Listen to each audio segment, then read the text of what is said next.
Baiklah, halo semuanya. Salam sejahtera untuk kita semua.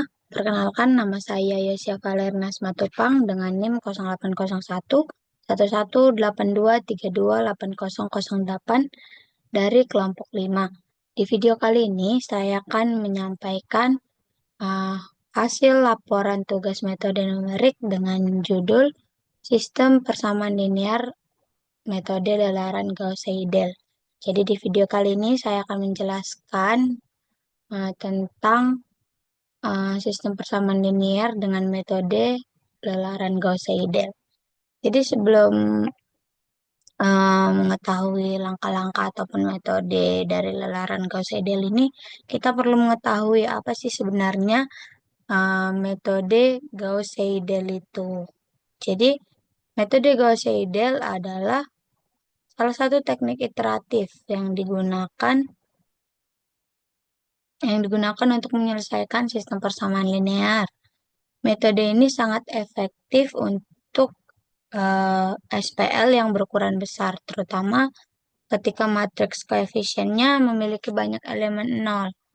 Jadi, misalnya ada suatu sistem persamaan linear, dia berukuran besar, jadi dia itu nggak baik lagi atau susah atau sulit jika diselesaikan itu secara manual.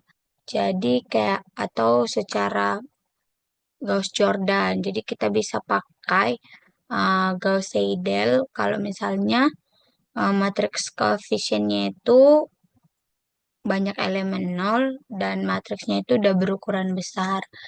Jadi dia lebih efektif pakai Gauss-Seidel daripada metode Gauss lainnya. Jadi adapun langkah-langkah atau metode Gauss-Seidel yang digunakan. Jadi untuk menyelesaikan SPL di metode lelaran Gauss-Seidel ini ada beberapa langkah atau metode atau pengerjaannya. Yang pertama yaitu menginisialisasi dan input pemilihan metode pengerjaan. Jadi untuk menyelesaikan suatu persamaan itu kita perlu menginisialisasi atau menginput apa sih yang mau kita lakukan.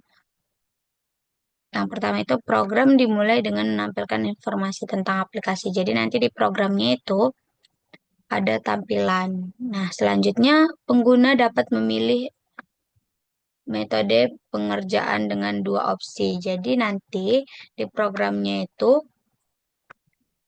ada tampilan pilihan. Jadi pengguna itu bisa memilih salah satu dari dua opsi tersebut. Yang pertama itu galat. Galat itu menghentikan iterasi berdasarkan kriteria galat atau epsilon. Yang kedua ada iterasi. Jadi menghentikan iterasi berdasarkan jumlah iterasi maksimal yang ditentukan oleh pengguna. Jadi nanti ada pilihan kedua itu iterasi. Jadi berdasarkan jumlah iterasi maksimal. Jadi nanti ada inputan iterasi maksimal yang ditentukan sama inputan yang dimasukin sama si pengguna ini. Yang kedua, langkah kedua itu input matriks. Jadi selesai dia menginisialisasi dan memilih metode, dia itu menginput matriks yang akan diselesaikan tadi. Jadi pengguna diminta untuk memasukkan ukuran matriks. Pertama ukuran matriksnya dulu, baru elemen-elemen matriks koefisien dari misalnya matriks A dan vektor konstanta dari matriks B. Yang selanjutnya itu pengguna diminta untuk memberikan nilai tebakan awal untuk solusi dari X. Jadi dia itu kasih tebakan awal setelah dimasukkan matriksnya tadi. Yang selanjutnya ada langkah ketiga, proses berdasarkan pilihan. Kan tadi kita udah milih nih metode galat atau iterasi. Jadi setelah masukkan matriks, kita tuh kan udah nyimpan metode yang mau digunakan. Jadi setelah udah diinput matriksnya, dia itu lanjut ke proses di mana dia mau pakai metode apa. Tadi misalnya kita pilih satu.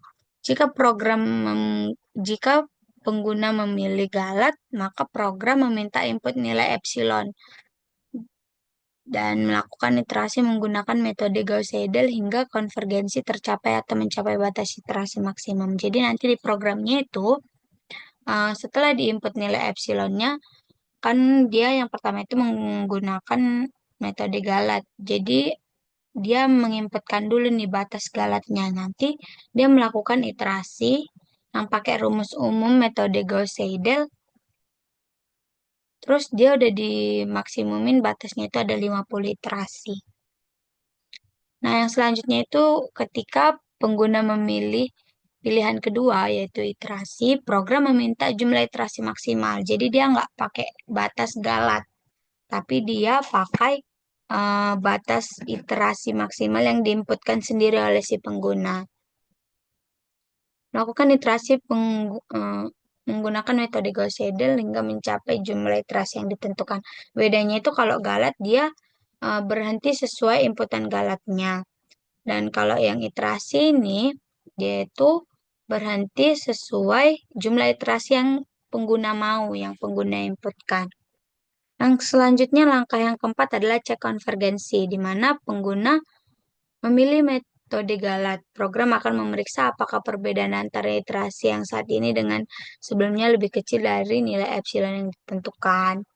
Nah, jika semua variabel telah memenuhi kriteria konvergensi, iterasi dihentikan. Jadi, ketika eh, batas galatnya sudah ditentukan, maka perbedaan iterasinya itu akan dihentikan jika dia udah lebih kecil dari nilai epsilon yang ditentukan.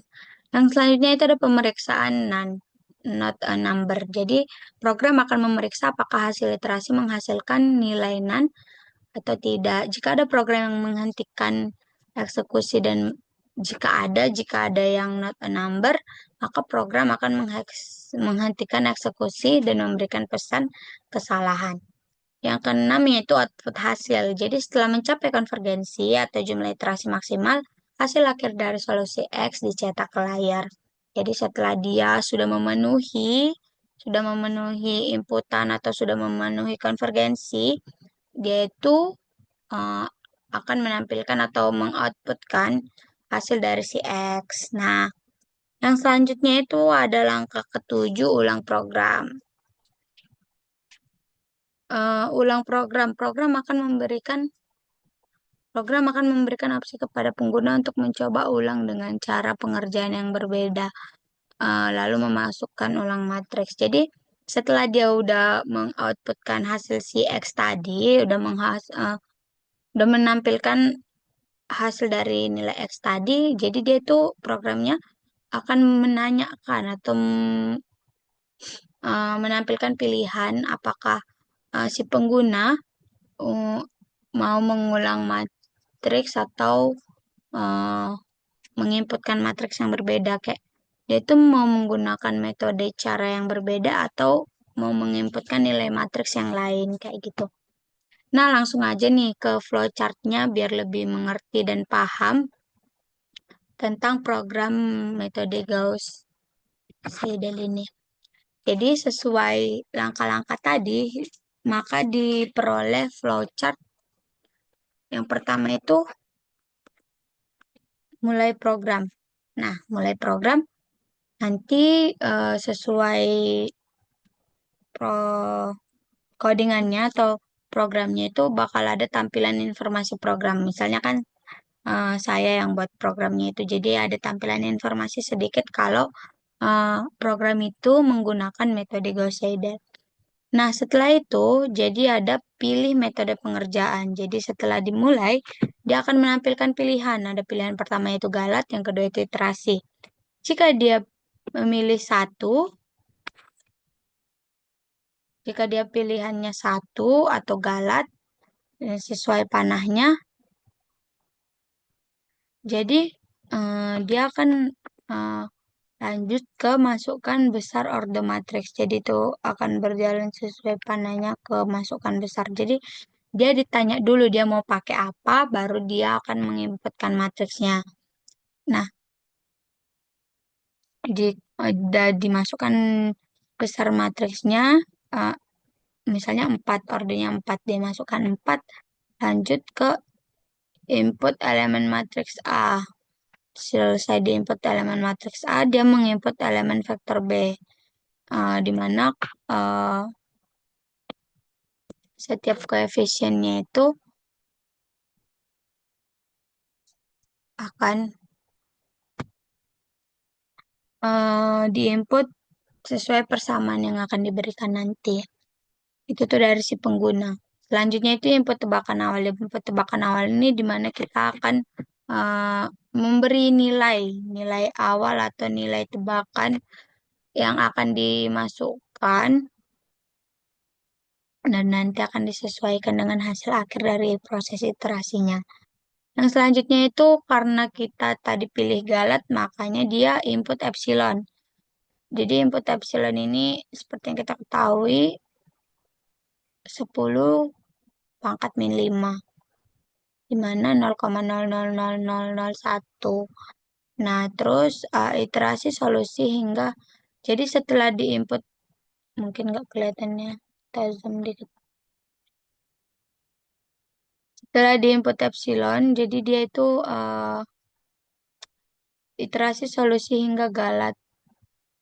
XI dikurang XI kurang 1 lebih kecil dari epsilon. Jadi setelah diinput epsilonnya, maka kita lanjut ke iterasinya, tetapi dengan batasan si nilai si epsilon ini.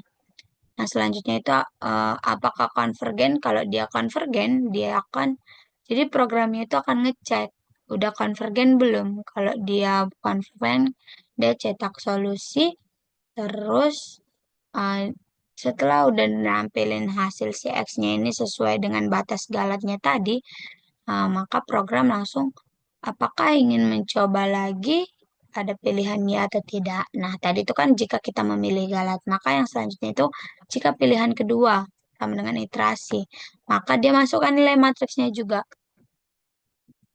Dia masukkan kembali nilai matriksnya, misalnya 4, terus input elemen matriks, terus input elemen vektor sama kayak tadi, cuma di input tebakan awal juga. Selesai itu kan tadi kalau pilihan galat dia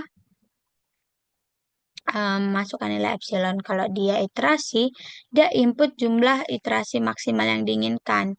Misalnya kita tuh mau iterasinya berhenti di kelima, jadi dia cuma mengerjakan program itu sampai iterasi kelima. Dan selanjutnya itu setelah diinputkan, maka program menyimpan lalu iterasi solusi hingga iterasi maksimum tercapai. Nah, kan tadi kan udah dikasih nih, si pengguna itu maunya iterasinya sampai ke berapa. Nah, kalau dia programnya udah jalan sampai inputan si pengguna, maka eh, akan iterasinya itu mengecek dulu dia itu udah selesai atau belum. Apakah udah memenuhi syarat atau belum gitu. Selesai itu cetak solusi X.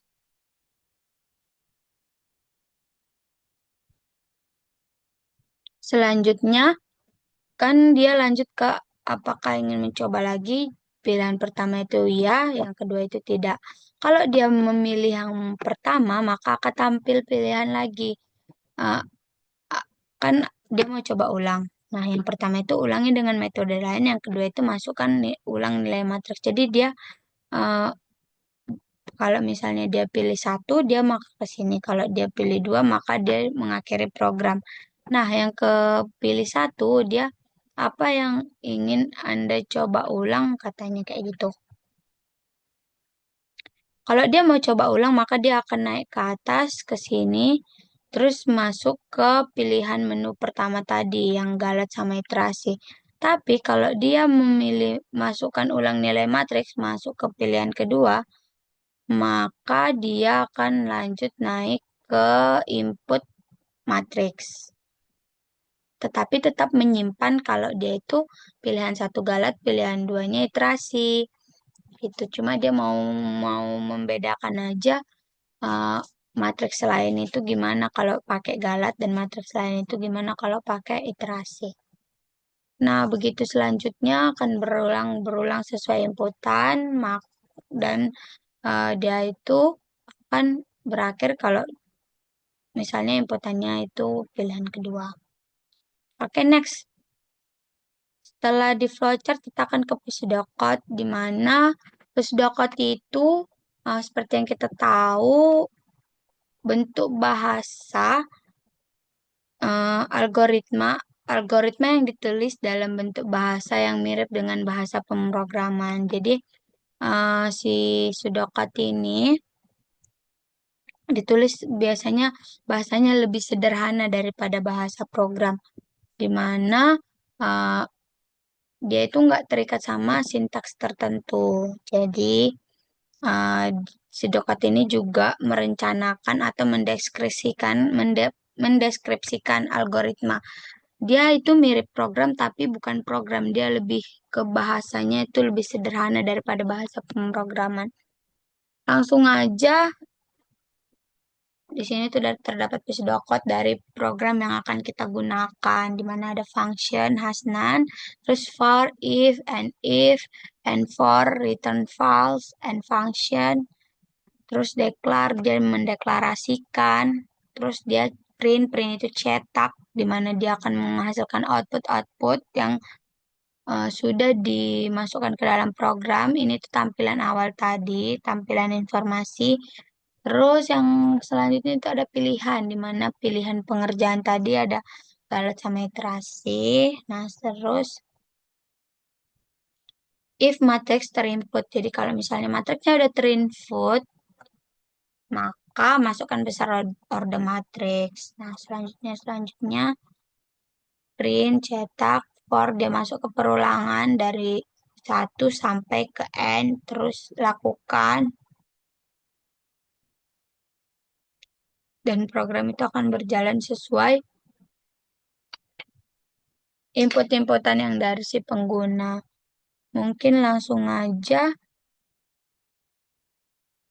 penjelasan sedokatnya. Jadi fungsi Hasnan itu memeriksa apakah ada elemen dalam array yang bernilai not a number. Jadi fungsi ini bertujuan untuk memastikan bahwa hasil perhitungan itu nggak ada yang nggak terdefinisi, semua terdefinisi kayak gitu. Di mana not a number ini bisa menyebabkan kesalahan perhitungan selanjutnya. Melalui loop, fungsi ini memeriksa setiap elemen dalam array dan mengembalikan true jika menemukan not a number atau false jika semua elemen valid. Nah, yang kedua itu ada input sama output. Jadi kalau input itu digunakan untuk mengambil data dari si pengguna.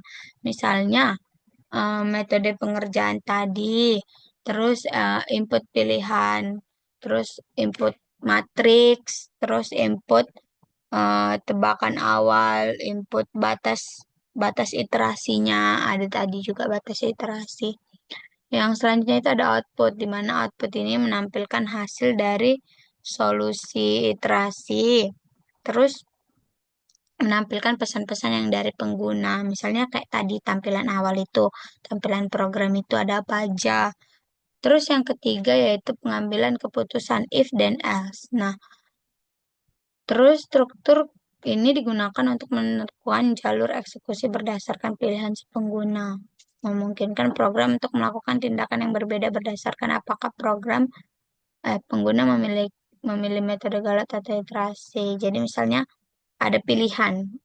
Misalnya kita tadi kan udah ada pilihan penggunaan metode, pilihan dia mau mengulang kembali program, atau pilihan dia mau balik ke metode, atau dia mau menginputkan matriks. Tadi kan ada banyak pilihan yang kita gunakan. Nah, jadi dia itu disinilah dia menggunakan pengambilan keputusan ini. Setelah misalnya dia pilih pertama, maka jika dia pilih pertama, maka kayak gitu. Jadi itulah fungsi dari si if else ini. Nah, selanjutnya perulangan di mana ada for dan while. Di mana for ini digunakan untuk iterasi melalui elemen-elemen matriks dan vektor. Terus yang selanjutnya ada while, mana digunakan untuk proses iterasi untuk menjalankan perhitungan hingga kondisi itu terpenuhi. Jadi itu nggak cuma prosesnya aja yang dicek, tapi dia itu ngecek apakah kondisi itu sudah terpenuhi. Nah, terus selanjutnya itu ada yang kelima, variabel dan inisialisasi. Semuanya itu nggak bisa dikerjakan kalau nggak ada eh, inisialisasi atau variabelnya itu. Jadi, sebelum melakukan proses, sebelum melakukan keputusan, sebelum melakukan pengerjaannya atau semuanya di dalam program itu perlu inisialisasi dan variabel, di mana digunakan untuk menyimpan nilai-nilai matriks dari solusi. Inisialisasi variabel digunakan sebelum digunakan untuk perhitungan. Jadi, memang inisialisasi dan variabel ini sangat dibutuhkan ya teman-teman. Selanjutnya itu ada kondisi konvergensi, di mana dalam metode ini, metode Galat konvergensi diperiksa dengan membandingkan perubahan nilai antara iterasi sebelumnya dan menggunakan epsilon sebagai batas toleransi. Jadi di konvergensi ini katanya berfungsi untuk memeriksa, misalnya kita udah masuk nih inputan galatnya itu atau epsilonnya itu. Jadi itu memeriksa atau membandingkan perubahan dari iterasi sebelumnya ke iterasi selanjutnya. Oke, next itu merupakan penjelasan dari Sudokot. Kita lanjut ke perhitungan manual. Misal misalnya itu uh, hitungan manual, kan kita tahu nih udah ada nih rumus uh, bentuk umum dari rumus Gauss-Seidel ini gimana? Itu adalah XI pangkat K tambah satu sama dengan BI dikurang sigma N, sigma J sama dengan satu sampai N, AIJ XJ pangkat K tambah satu dikurang sigma J sama dengan I tambah satu sampai N, AIJ XJ pangkat K per AII. Nah, kita langsung aja masukkan perhitungan manualnya. Selesaikan persamaan berikut 4x kurang Y tambah 3Z tambah 2W kayak gitu sampai persamaannya ini dengan tebakan awal. Jadi dia menginputkan tebakan awal dulu. Lanjut ke iterasi. Iterasi ini udah sesuai sama fungsinya ini. Masukkan aja dari misalnya kan kita mau cari X kan X, Y, Z, dan W. Nah kan ini X nih. Pindah ruaskan dulu dia ditambah Y dikurang 3Z dikurang 2W. Nanti kan 4X sama dengan kayak gitu. Jadi tinggalkan X-nya. Jadi Y, Y di Y min 3Z min 2W per 4. 8 ditambah Y dikurang 3Z dikurang 2W per 4. Terus maka dapat nilai X-nya kayak gitu. Nanti dia selesai persamaannya dirubah. Misalnya ini untuk X, ini untuk Y, ini untuk Z, dan ini untuk W.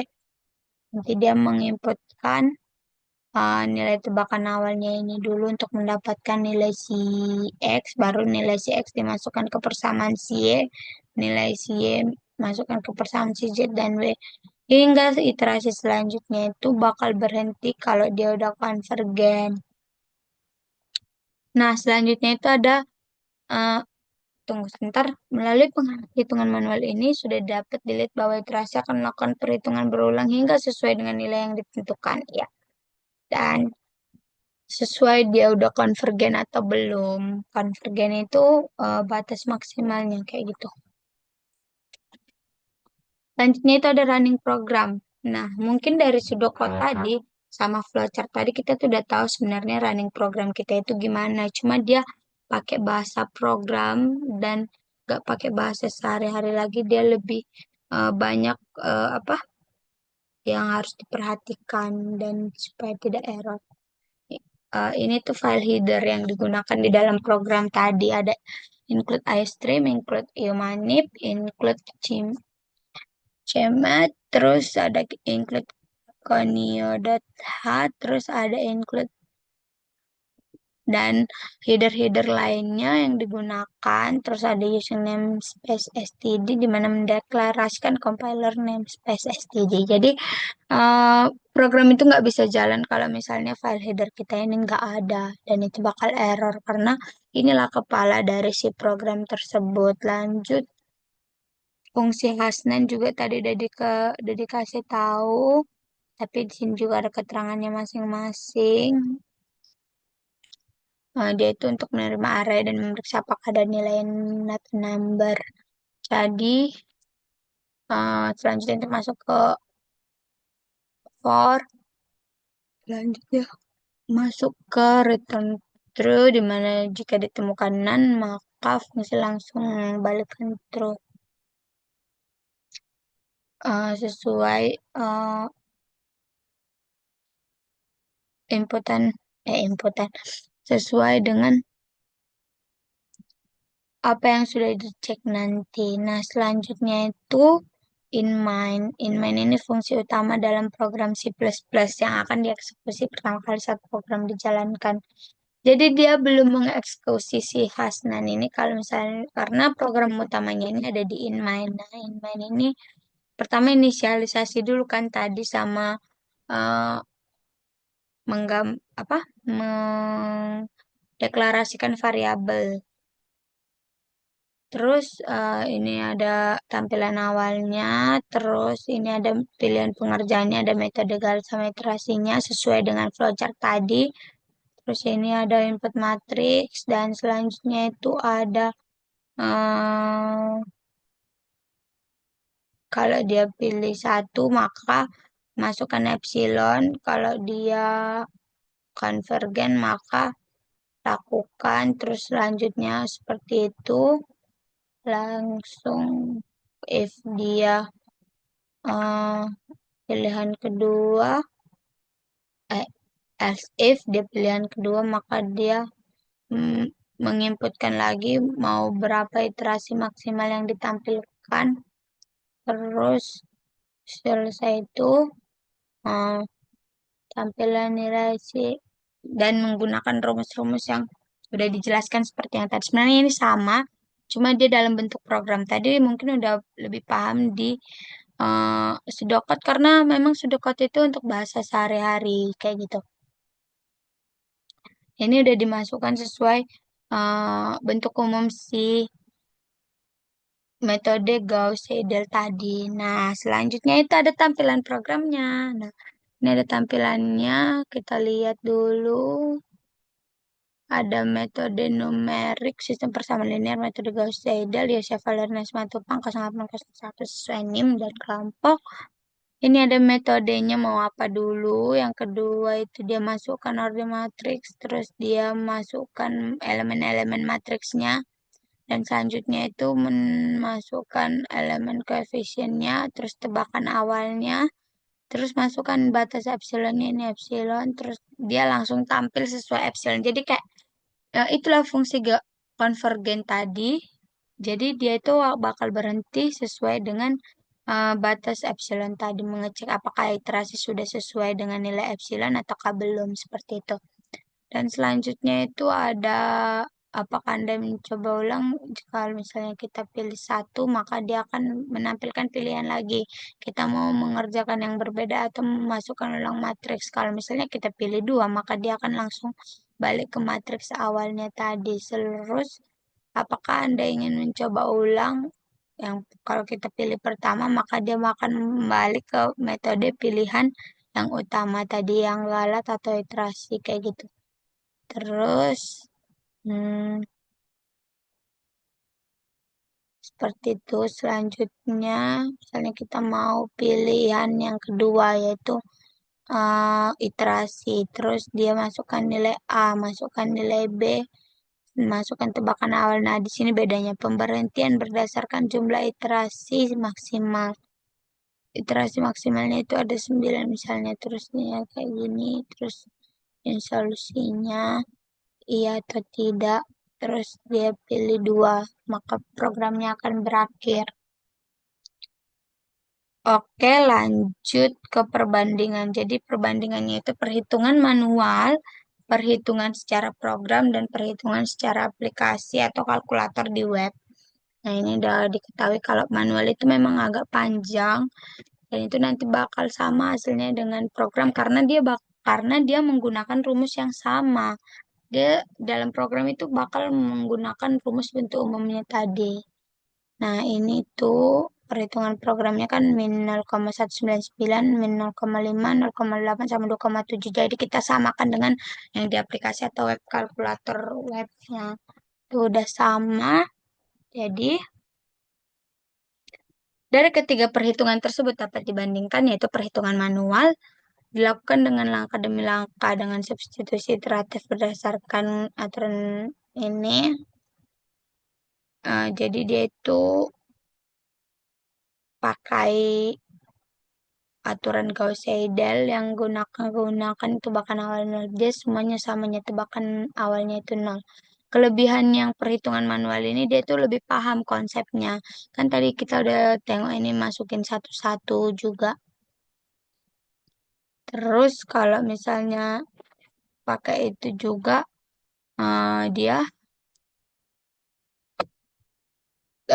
proses perhitungannya terlihat secara transparan. Jadi dia tahu eh, apa langkah-langkahnya itu dapat diperiksa. Kalau misalnya kekurangannya itu rentan terhadap kesalahan. Jadi memang kita itu bisa tahu di mana kesalahan kita. Tapi kekurangan perhitungan manual ini dia itu eh, seringkali terjadi kesalahan perhitungan, apalagi yang kompleks. Nah, oleh sebab itu maka kita bisa menggunakan perhitungan program maupun kalkulator web. Nah, perhitungan program ini menunjukkan hasil yang iterasi yang lebih cepat. Dia itu tingkat presisinya tinggi, tingkat kebenarannya itu tinggi. Program melakukan perhitungan hingga memenuhi batas toleransi yang diinputkan. Kelebihannya itu lebih cepat dan lebih akurat. Nah, yang selanjutnya itu ada perhitungan aplikasi. Perhitungan aplikasi ini memberikan perhitungan rinci seperti dalam tabel. Kelebihannya proses perhitungan ini lebih praktis digunakan hasil visual. Jadi kalau di program memang nggak kelihatan tabelnya, dia itu sesuai apa yang dibuat oleh si uh, programmer ini. Tapi kalau yang di web dia itu langsung tampil nih tabel-tabelnya. Jadi dia lebih visual aja. Sebenarnya sama-sama enak.